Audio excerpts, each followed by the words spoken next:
Exactly, because the verb's pretty good. It's incessant, it's been going on a long time, but it doesn't matter, it doesn't produce a noun. It's just verbing. It's confined by its own limitations. It can't be what it thinks it is. Yeah? It can't be what it infers or assumes or implies. It can't be when it historically remembers you. It can't be when it futuristically remembers you. You can't be that which is being remembered, because you are. Yeah? To be something, for something that isn't so, it must be remembered. Yeah? So to me, let's say 3 weeks ago isn't so at this moment. Yeah? It's an idea, but it has to be remembered. If you remember it, then it can be a part of what's happening right now. Yeah, you can have a thought or a memory or a feeling even that you imply had to do with 3 weeks ago. Yeah, but it's a mental process. It doesn't come up in and of itself. It doesn't have any inherent existence. It has to be conjured up by the mind. Yeah, you have to remember it. So all these things that remembering and then forgetting and then remembering and forgetting, we don't realize that we're remembered. That the feeling of me is remembered. It's a habit. It's a vague sense now because it's been remembered so much. The remembering doesn't even have to be. It can be quite a little bit, but it still triggers the vague sense of being Paul. Yeah. So when you think about you in the past, you're pictured as a body, obviously, because the thought system doesn't see you as anything but a body. Yeah? You can't think of yourself as a spirit, obviously. I mean, what would you do? I'm a fat spirit. I'm looking really good as a spirit today. You know what I mean? I'm a very fashionable spirit. I'm a cool spirit. You know, you can't imply, you can't put any kind of identification on the idea of a spirit because it's no thingness. There's no, whatever conceptual like tact you want to put in it, there's no thing to put in. Yeah? But the mind can really riff on the body because it's a form. You know, it's an object. So we can tack on tons of things to it. It's me is one of them. Then it was me, and it's gonna be me. Yeah? And based on those things, it just riffs on those ideas. So when it remembers the past, it's remembering me now.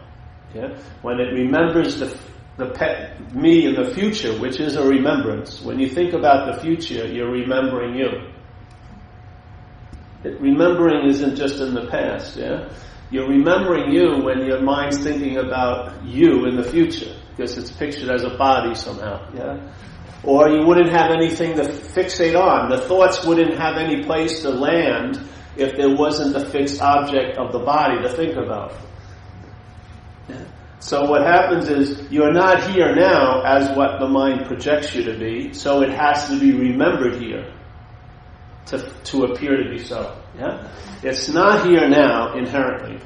It's not here now. There's not a long-lasting, independent, separate entity. It's an idea. There's a body, let's say, let's give it that. There's a body appearing, but the body implies that there's a long-lasting, independent, separate entity that's been appearing as a body from the beginning, and then it's going to appear till the end, and it's going to come to an end, it's going to die, and then maybe what you really are, a soul, will leave, and then you'll go and find another body. Yeah? But it's just a story, in a way. So when you're here, there's no need for that me. Yeah? Because what life is consciousness in contact. It's not you in contact.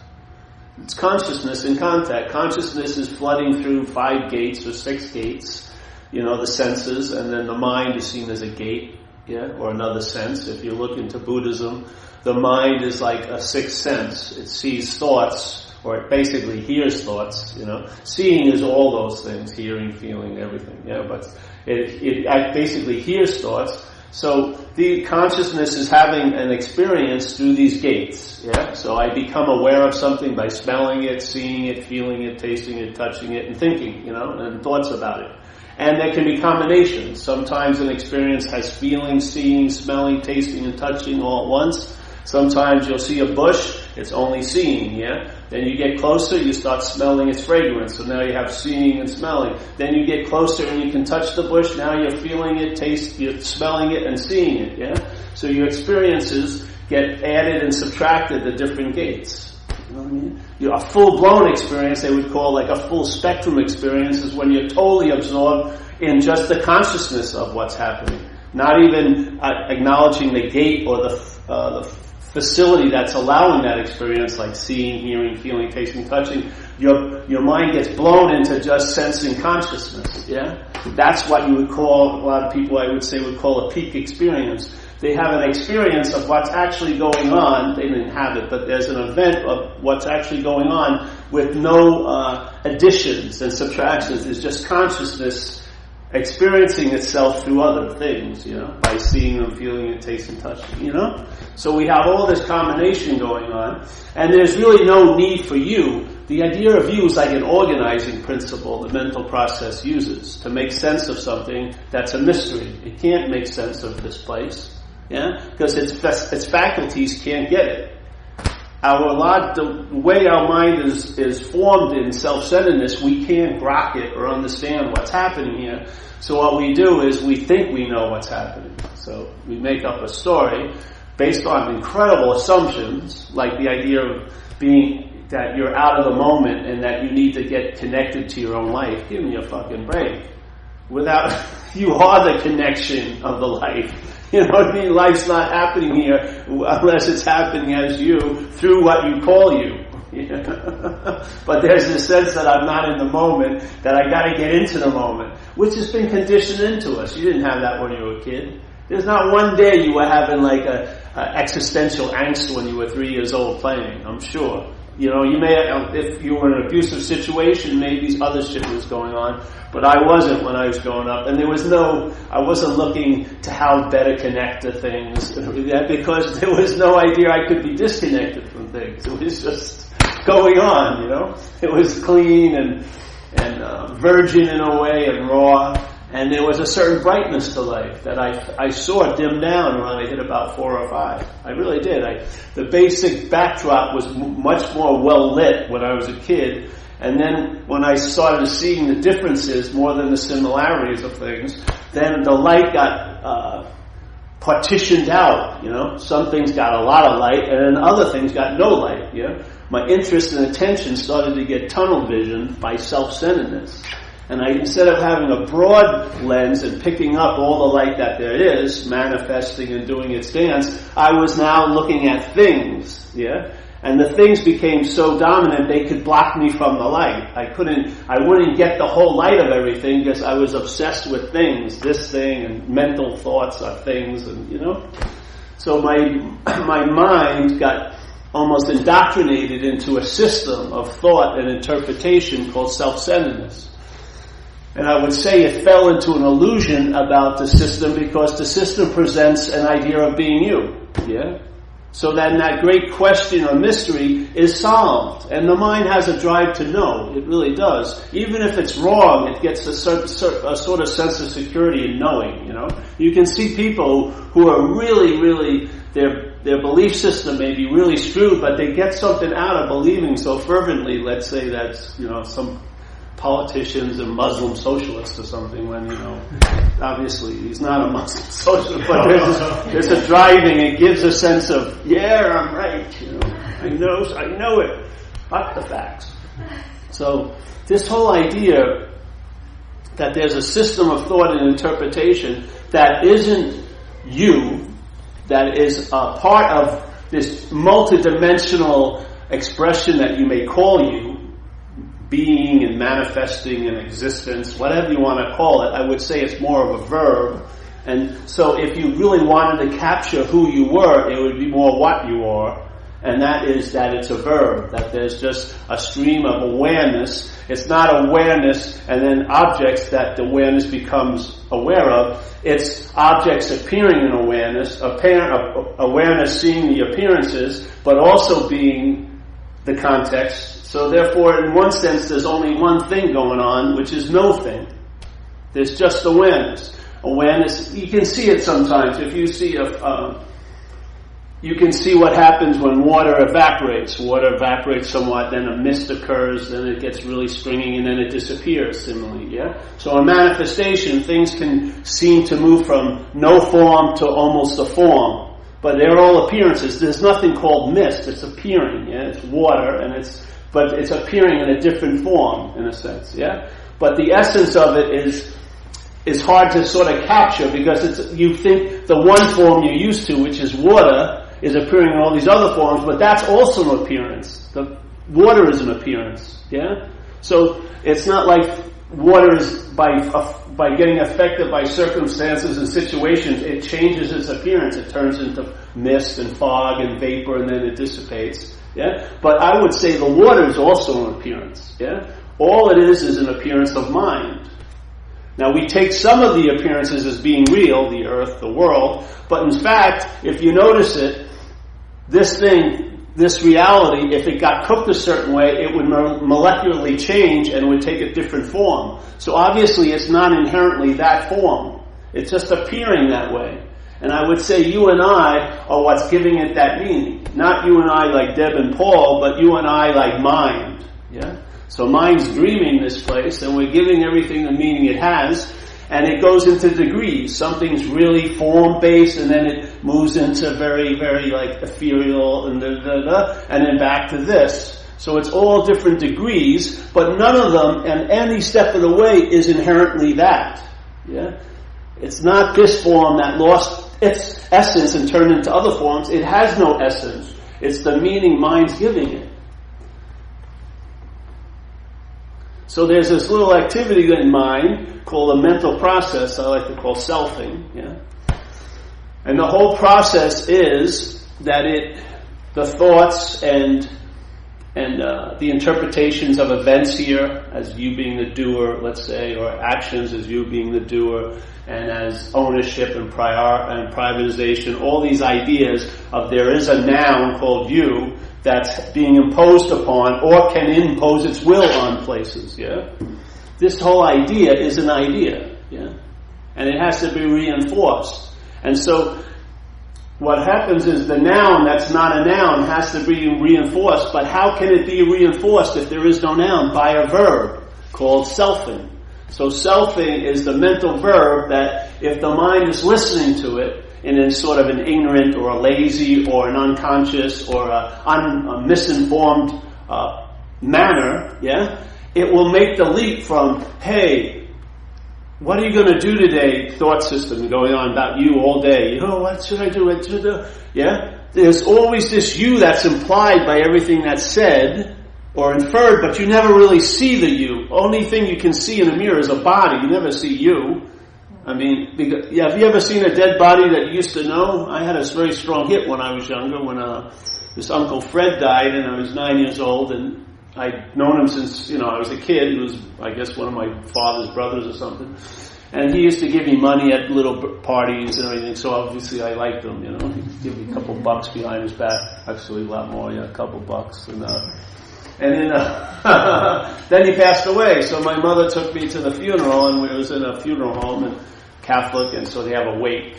And the casket's open, and she says, "Do you want to say goodbye to Uncle Fred?" Which I really didn't want to say goodbye to Uncle Fred, but my mother dragged me up there. And as I looked into the casket, I had a very strong hit. That ain't Uncle Fred. The body was exactly the body I used to see, but there was something missing. And it had nothing to do with any missing body parts. All the body parts were there. So it wasn't Uncle Fred was the elbow or the way the smile was made. There was something that was missing. I would say that's the awareness or consciousness. So in a way, without the awareness or consciousness, you would never call a body Fred or Mary or Sue.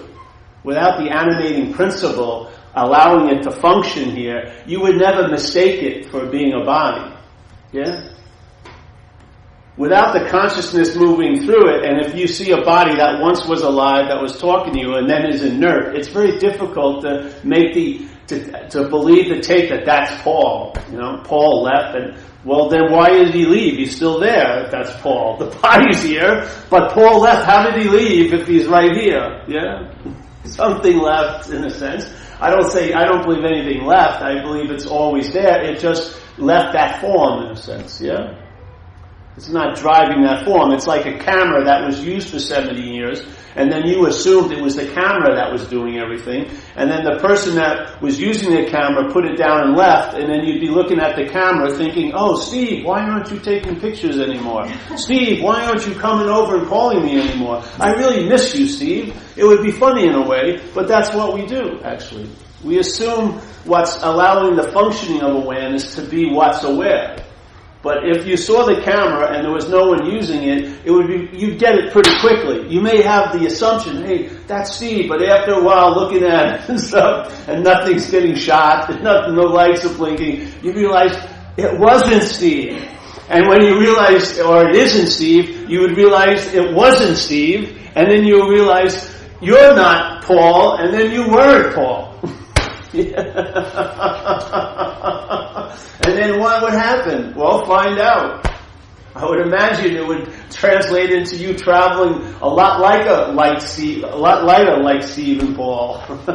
You wouldn't be such a heavy Paul and a heavy Steve. Yeah? Because you wouldn't be taking on a responsibility that's not actually yours. Yeah? You wouldn't be assuming that you were the one that was seeing. So all your opinions about what you saw or who's seeing would lose their oomph. Yeah? The reason why you have so many opinions about what you're seeing and take them to be so important or who's seeing is because you think it's you.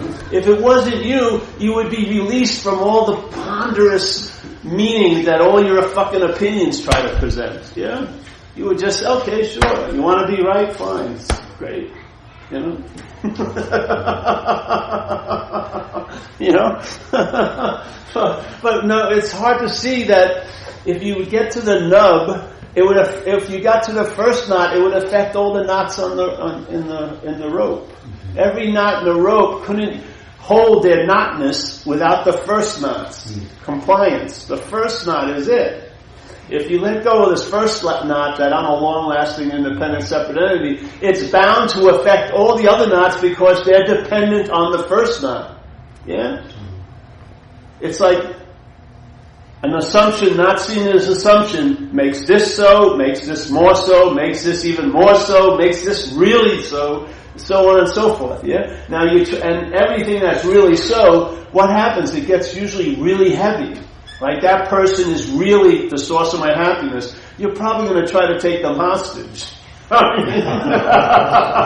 You're not going anywhere because you're the source of my happiness. You're staying right near me. You know?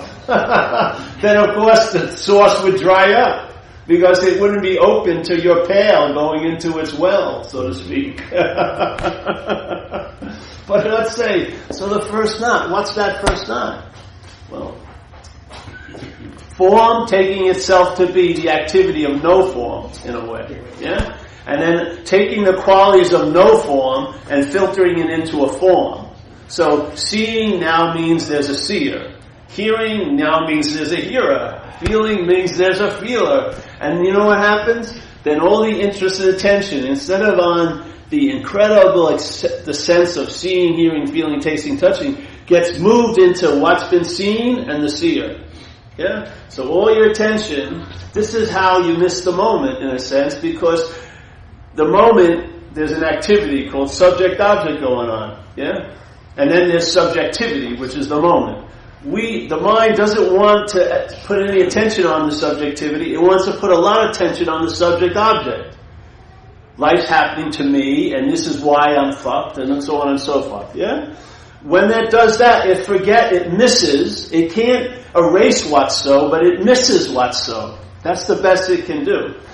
And it's so like people were talking at this recovery meeting I was the other day, and they were trying to talk about spiritual sustenance and this and that and that and this. It's more about mental abstinence, really. If you stopped eating all the bullshit that's being fed to you in the mind, you wouldn't need to eat spiritually. You'd be the source of spirituality. Yeah? You'd be full, and you would realize you were never not full. It wouldn't be, I gotta get more. All my spiritual water keeps evaporating by circumstances and situations. That's so for all this, all that appears, but not what's appearing. What's appearing doesn't get added on to or subtracted from. It's always available at all times. Yes? So this is the thing. If I try to take the non-form, and its demonstration here, which is the awareness of, feelings, thoughts, this and that. When my mind wants to take the qualities of non-form and then apply them to being a form, saying I'm the one who's seeing, I'm the one who's feeling, and then the form, now that this thing that's always available at all times now becomes an act that I'm doing, and either I'm doing it really well or not well at all, what happens? You get a huge distortion, don't you? And then we suffer living in this distortion, and we seek relief from the distortion, in the distortion, as the distortion, and by the distortion. How can you expect any long-lasting thing to occur, because nothing long-lasting can occur? All that can occur is what's always occurring. That's why it's a solution. It's a solution because it's available at all times. It's not a solution because you're so special that you found it. It's a solution that there's no need for specialness. It's always available at all times. It's so reliable that you won't even know you're relying on it. It's sort of like, I'm sure the fish doesn't know it's in water. I'm sure it doesn't. I'm sure it sees things in the water, but it doesn't ever sense the incredible hugeness of what it's in. I wouldn't even say what it's in, what it is. That's what it's like for us. The lens has seemed like when you were younger, your lens was probably bigger, more open, I would say. I was. And when you see little babies, they seem to be, that's why you're so attracted to little kids sometimes, because they're awake. Because their mind hasn't entertained it could be anything else yet. The mind's getting ready, it's starting to formulate its story, and as soon as the selfing starts, it's going to change seemingly, but its inherent quality is that its lens is wide open. So what happens when your lens is wide open? You see, don't you? When you see, what don't you need? Glasses. When you see, I was wondering why my work, painting, was getting worse, because I can't see what I'm doing anymore. I can't see a fine line. I'm missing a lot of stuff because I can't pick out. It's not HD anymore. It's not high definition. It's very low definition with a story that I don't need glasses. That's what's happening. So the low definition, instead of just responding and putting on a pair of glasses, I react with a story. Well, I don't need glasses, but I can't really see a line when I'm painting anymore. So when I go back, there's a lot of holidays. Like, how did I miss that? Because I can't see. That's how I missed it. I don't have enough light. So basically, I'm trying to do it by memory. I'm trying to paint by memory. And a lot of us are trying to live by memory. We're not seeing what's on offer, so we're remembering what was once on offer and what we think should be on offer and what we've learned is on offer, but we really don't see what's on offer because the light's dim. We're not able to see. So if you believe it's some power, some divine being is controlling the light, then you better get on your knees and pray to it. But if you realize that you are the light, that's a different story. If you realize you are the light, and I don't believe, if I say I'm the light, I may be saying that as Paul, that ain't going to help me, because it's going to make me feel different than everyone I think that isn't seeming the light. Like a lady called me up one day and said, I realize I've been free from the ego, but it's everyone else's ego that's bothering me. That's not the case. It's not like one ego goes and then all the other egos are there. It's all you. It's all you. So for me to be free, you have to be free in a sense. Like the whole Course of Miracles is all about forgiving your brother and sister because you can't leave without them leaving because you're all the same mind. So if you're holding out on, if you're withholding something from them, you're withholding something from you. That's the dilemma. So when people are saying, see now he thinks he has it. And now he's strutting around and showing everything. Look at the ball I got.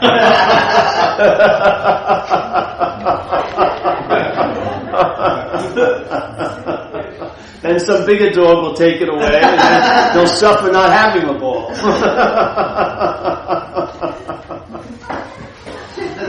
So this idea, we're just entertaining a possibility. This is not like another thing like we're going to try to sign you up and you're going to sell Tupperware next week or anything like that. It's not a draft or a conscription. It's the last thing I want. You know, this is more like a mailman. I don't want you to come home and follow me home. Just receive the message, yeah? And it's not you having to say, oh, I got the message. By being here, you heard the message. The spiritual subpoena has been served, you know? There's no escape because the ear is hearing it and it's going into the head. You have very little to do with it. You're not standing there going, all day, are you? I'm going to hear this, but no, I'm going to hear that. You know what I mean?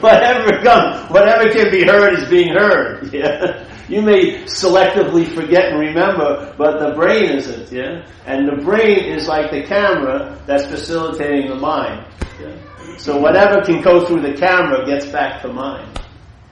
That's why Ramana, I believe, said, hey, if you heard this message, it's like you're in the tiger's mouth, it's too late. You're done now. There's no turning back. There's no turning back, just like when you drink and you're drinking and you're blissfully ignorant, and then you get a little head of sobriety, it ruins your fucking drinking. You know, as soon as you hear that it doesn't have to be this way, it ruins it. Yeah? It really does. It sours the whole experience for people. They would be better off if they never heard about AA if they want to keep drinking, you know, because it bothers them. The same thing with this message. When you hear it, basically the jig is up in the low levels, you know. You can't go with the story that I am fundamentally flawed and I'm going to have to work and purify myself to a point where I'm ready to receive this great gift. That's all about you, isn't it? This is like, hey, just exactly like you are right now, because you're not really that relevant to the message, it's totally okay. What? Yeah, you don't really have any say in the matter. I'm not going to get the message faster or slower. It has nothing to do with it. The message is not there to be got, it's there to be noticed. It's always there. Yeah? And if the mind has the curiosity to look into it, it's a done deal. If it doesn't, this will just be entertainment for you. It's a nice way to spend a Saturday when it's raining. Yeah? And you're not going to get charged much. So, shit. So it's always, if the mind's leaning that way, there's no stopping it. That's fucking simple. Like when I heard the message, I had read a couple of books. I was more into Buddhism in a way for years. First I was with a guru, and that sort of soured me with the whole guru devotee life. It wasn't, I could see it worked for others, but it didn't work for me. I'm not a devotee type. So I got into Zen, of course, because that's where most people go after that, and Buddhism. And then I heard this message, and I just read a couple of books, and somehow someone out of the blue told me, hey, go see this lady in Marin. So I went to see her. And then someone at that meeting told me, go see this person. I went to see them. And then it just took its own little life, and at one moment it got to a point where it was like an unspoken yes, you know. And I can say confidently to this day that it was the last answer. That was the last one I heard. How many years ago. And then my mind has just been entertaining it ever since, because there's nothing else to entertain, in a way. Yeah. And in entertaining it, I learn about what I'm not. And then in this seed assignment, I can share about what I'm not, and it may apply to what you're not. I think it does. And therefore, we can start seeing that we're not that, and that's what we are. The seeing of what we're not. Yeah. You are that which cannot be seen, but you are the seeing of what you're not. You are the hearer of what can't be heard. You know, you are that. Yeah. And then as the experience goes on, which it does here, you'll probably travel a lot later in this seeming form, in your seeming situations and circumstances. It doesn't say it's going to make heaven appear on earth, but you'll travel lighter over everything that appears. Yeah. Good times you'll be able to embrace, bad times you'll embrace, and you'll just keep going. Because in a sense, it's just like when you surf. I go in the water. A half hour out after I'm out of the water, I'm not wet anymore, in a sense, yeah? That memory can't, it's got its limitation. I can remember what it was like, but it's nothing like when you're there, because you weren't there when you were in the water. Yeah? For you to go back there, it's got to be remembered. Yeah? And that remembering it pictures you. So it's never like it was when you were in the water. So after a while, after about 50 examples of that, you don't go to that dry well anymore. And you're, instead of saying, oh, that was really great, you're right here. Yeah? Or I hope it's really going to be great. No, that's bullshit. You're right here. And so you're like a kid again, where your mind's not entertaining. You could be anywhere else except where you are, and so you're here. And then the whole idea of being here seems a joke because you can't be anywhere else. Yeah? And the whole idea of getting out of something you're not in becomes ludicrous. Yeah? Why would I want to work hard trying to get out of something I can't be in? Entertaining that idea I can't be in it is the best way to have the experience of being out of it. It's the best way. Yeah? Because you have nothing to do with it. If you have something to do with getting out of what you think you're in, you'll be back in it. I guarantee it. Because the idea of you goes this way and that. If you work hard and believe you achieve the state, you also can believe you can lose a state. Yeah? You don't want a state that you need to rely on to be able to be lost or gained. Yeah? If it's about losing and gaining, you're still the main player. Yeah? Because all the losing will be based, I stopped doing what I used to do to have it, and when you have it, I did something that brought it about for myself. It's all you playing God. Yeah? How can you have a sense of God while you're playing God? You can only have a God of your own making. Yeah.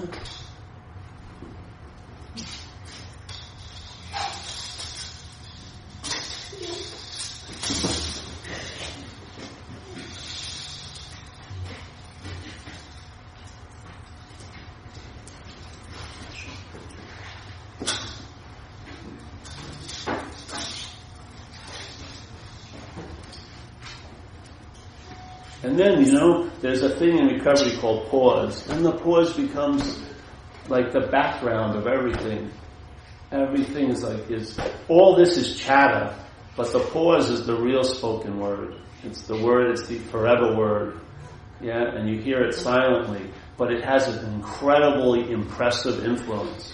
You don't see it, but you definitely intimate it. It's a sense of that presence, the presence of allness and everywhere. You sense it. The mind can because it comes from mind. Yeah?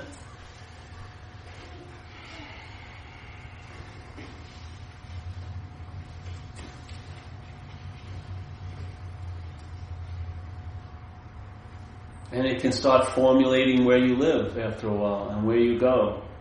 Like your room can have that sense of presence because you're resting in that room and you're resting in the presence.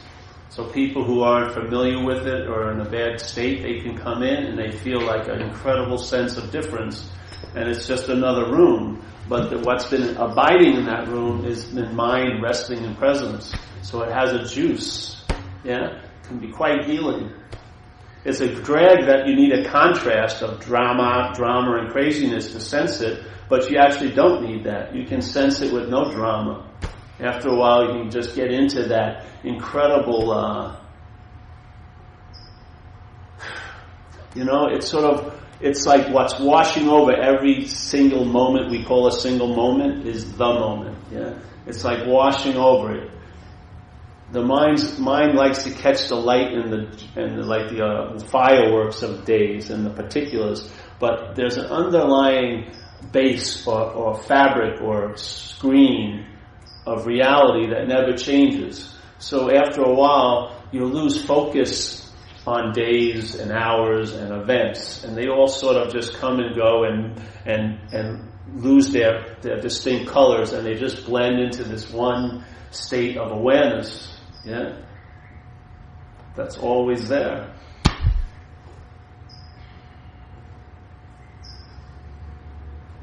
So your mind can get so intent to make something so real, and as it's doing it, it just starts losing its color, because everything comes here to fade, But what does it fade into, and where does it come from? Is that basis, is that stream, is that presence, that context of awareness. Yeah? So everything that appears goes back. It doesn't even go back. It just appears in it, and then it loses its color and fades, and millions and millions of different impressions. Yeah, But it's sort of like, here's the screen or the canvas, and like hands behind the canvas push out and make different form, but it's always the canvas.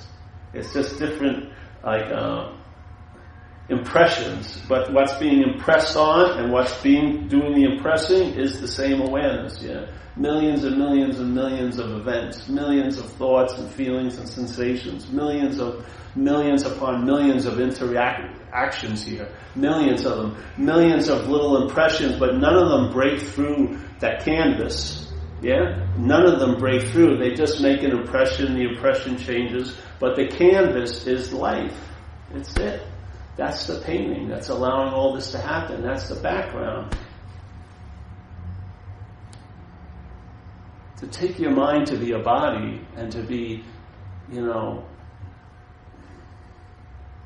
making mountains out of molehills all day so that you can live in your own little private Idaho, or seemingly, so that you can be in a special somewhere gated community to keep out the everywhere. While you're nobly entertaining, you'd really love to go to the everywhere if you could, but fuck, you have no desire. You want to be free, but you don't want to be free. It's too fucking scary to what you're identified as. That thing is never going to let go. You just lose interest in it.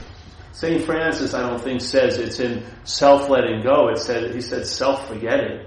You forget the self. Don't try to train the self into letting go. It's just going to grab onto something very quickly. Yeah? But it's in self-forgetting that we're reborn. It's when you forget the self. And how can you forget the self? Or the idea of being a self? You can't forget the self because there isn't any. Yeah? Maybe it's better to look at what's causing you to remember it so much. And I would say what's causing me to remember it so much is because I have an interest in being that which is being remembered. My mind is into it. Yeah, it cherishes it in a weird way. It wants to be right, and if it has to appear to be wrong to be right, that's what it'll do. It just has a love for that activity. Yeah, and so sometimes when it can be convinced, or where it becomes disillusioned by that. All of this gathering is inherently empty, yeah? Every time I have more and better, it lasts less and less time, yeah? That every time I try to fill myself, I feel more dissatisfied. Yeah? This disillusionary thing isn't to get narcissistically bummed out, it's to open up to the fact that you see it as a failed system, and that you become willing, when to hear the message, you don't need to therapize it anymore. You don't need to socialize it anymore. You don't need to civilize it anymore. You don't need to restrain it anymore. You just have to lose interest in it. And how did I lose interest in it and continue to lose interest in it? Is I see it's not me. All the chatter up there is not me. It's not about me. It's about me, but it's not about what I am. It has nothing to do with what I am. It has all to do with what I'm not. And why would I want to be beholden to what I'm not? In AA they say when you come in, you got to be willing to save your ass instead of your face. My dilemma was I thought my face was my ass.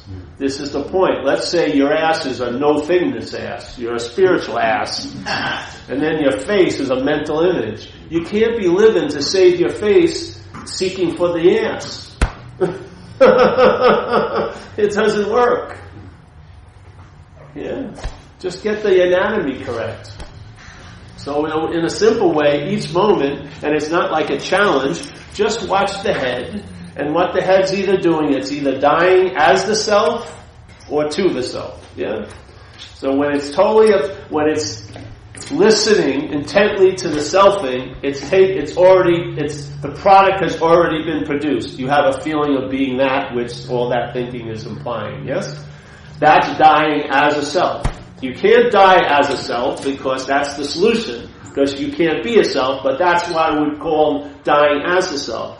Then the solution, in a way, is to die to the self, which is what? Forgetting it. How do you forget the self? Well, lose interest in the selfing.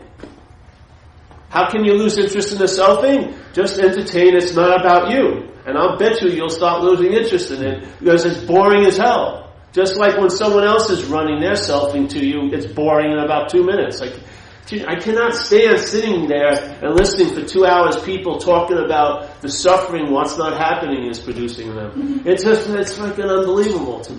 Yeah? But I will sit for days in my room and listen to the same thing here, but it's held in a different way. It's about me. That's the bondage. It's not the trick of the selfing. The selfing is very, very lazy and it's based on wild assumptions, yeah? It's easily seen through. It's that you don't want to see through it because you believe it's about you. Yeah? So either you'll die as that you that it's all about, or you'll die to it. By what? By losing interest in it. Try to lose interest in it is having interest in it, but realizing you're not it, that's losing interest in it. Yeah? You know what I mean? If you try to lose interest in self as a self, that's being bonded in self. But if you just lose interest in it because it's not about you, there you go. You'll travel lighter today. That's a good commercial. Today you can travel lighter. Right now. Buy these squeegees or these, what do they call those? Cloths that pick up water all the time. You know the cloths they use? They chain, what are they? Chamois. Buy 5 chamois. I bet you'll travel lighter today. Buy 5 CDs from Paul and you'll travel lighter. No, see, it's just an invitation. Let the mind have faith in mind. Just because a mental process has driven us to have an incredible fear in thoughts, and that thing we call mind, that's not mind. That's a mental process. Mind is what to have faith in. That's when you start really following intuitive thoughts, because there's no little but or trying to compare it to what you think you know. You just get the impulse and then you proceed, and it works out every freaking time. Yes? So after a while, you don't have to go through the middle way. But I gotta be sure I don't want to lose my rent money. No, blah, blah, blah, blah. Yeah, just boom. Just follow it and see what happens. And what will happen is you'll see what happens, and if that doesn't convince you, and what you're not seeing convinces you more, then you're totally in that obsession with selfing. Yeah? If what's not happening has more influence on you than what's happening, you're addicted. The mind is addicted to being a self. That's it. Yeah. Really, if the evidence keeps demonstrating itself now, and there's still a reluctance or a rebellious, defiant denial of it, then you're up the ass of selfing. Yeah. Then maybe you need a doctor. Really, pull you out of there. And when you pull out, there'll be a sound, a pop, and you'll be out the ass of self, and then you'll be here. That's the pause. I've seen people, I see minds, they do not have any place to land because what they call here is there. It's full of yesterday and tomorrow. They're constantly agitated, no place to rest. Because what they call here is just the receptacle for what's not happening about the past and what's not happening about the future. Their minds now are obsessed with there and then. So what they're calling here is the biggest driving force to get out of, and what they get out of, they're leaving a mental here, and they're entering another mental state called there and then. They're like sort of lost in space. There's nowhere to land. They have nothing to rest on. There's nowhere to abide. Yeah? And the anxiety is just, you can mention something that has nothing to do with them, and in like 1/8 of a second it pertains to them. It's just mind-boggling to watch the mind do it. You try, all right, let's have a problem based on Mars, you know? And then I watch her head, and in half a second it pertains to her. It's mind-boggling, yeah. I'm driving, I always go like this, and she'd just be gone. I go, oh, she'd come back, and then second later she's gone again. I mean, because she had nowhere to land. Because the here that she thought she was in was a mental here. Yeah? Had no substance, nothing to ground it, like seeing, hearing, feeling, tasting, touching. All the ground she had was thinking, which is like living on a fucking, like a saran-wrapped floor. You look, it looks solid, but you're going to go through it like that. Once the mind sees this and rests there, it will know in and of itself. It doesn't need anyone to tell it. You'll be assured from your own evidence, from your own gut. You'll know it, and you'll start relying on it, and therefore it will demonstrate. Just like Jesus says, a bad tree cannot bring forth good fruit, and a good tree cannot bring forth bad fruit. You'll be able to at least intimate the tree by the fruit. If you start traveling lighter for years and years and years, you're onto something. Yeah.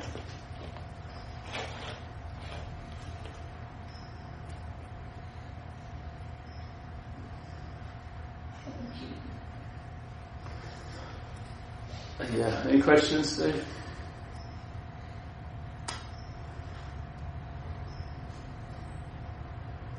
No? I want a better self. Well, go to Pilates, start working out. Go to the Gap, get some new clothes. Go to the plastic surgeon. Yeah. And if enough people say you look better, then you'll have a better self. But you'll never really believe it, will you? How many people start plastic surgery and stop? I think it's another addiction, yeah? Mm-hmm. They have one, and then they have another, then they move from the face to the ass and to the elbows, too much thing coming in, and then hands, and on and on and on and on and on and on and on. Every addiction is just a pale reflection of the original addiction, which is the mind's addiction to being a self. Every other addiction spawns from there. Yeah? Because that can never be satisfied. No addiction will ever bring complete satisfaction. It can't. Because it's trying to get relief from this addiction that can never be fulfilled. The mind can never be a self. It cannot forget, and it cannot dismiss its nature and become a total different nature. It cannot dismiss nothingness and become a mental thing. It just can't do it. If it could, it would have a long time ago, and there'd be no. It wouldn't be trying to convince you anymore. You'd be living as that completely. Yeah, but it can't fulfill the mission, and so that desire goes unfulfilled and spawns all the other addictions to try to fulfill the hole that one seems to be. Yeah, that's why it always fails. You have to get. I don't know if you have to, but if you want to stop that loop of addictions, you've got to get to the one that's actually the cause of it all. What's the driving force for all the others to appear? Yeah, I would say it's the mind's addiction to the idea of being a self. When that's addressed, then the other directions, like I have an experience in recovery. Once that started getting addressed, I have never thought about getting loaded ever again for years. Not one thought ever has come into my head. So it's not, I don't even have to do anything to say no to it. It never even shows up. That's like an incredibly good solution, yeah? And it's been lasting for like about 15, 16, 18 years, 20 years maybe. Yeah. Now that's something to rely on. Yeah. A solution that causes the problem not to seem to exist, that's a damn good solution, yes? And the only way a problem can seem not to... The only time a problem can not to exist is because it never existed to begin with. Yeah? It never existed to begin with. Yeah? It appeared to. That's the whole solution here. The whole solution to this whole place is it's appearing to, or it's seemingly so. It's based on it's appearing to be true or false to you. That's the whole place. The whole dream of this world is it's appearing to be so to us. Yeah? Therefore, it doesn't need to appear to be so to us. It just seems to be appearing so now. So if the mind changes, everything will change. Yeah. If you try to change everything and not the mind, it just morphs into the same old, same old. Yeah. So I don't know. I found it to be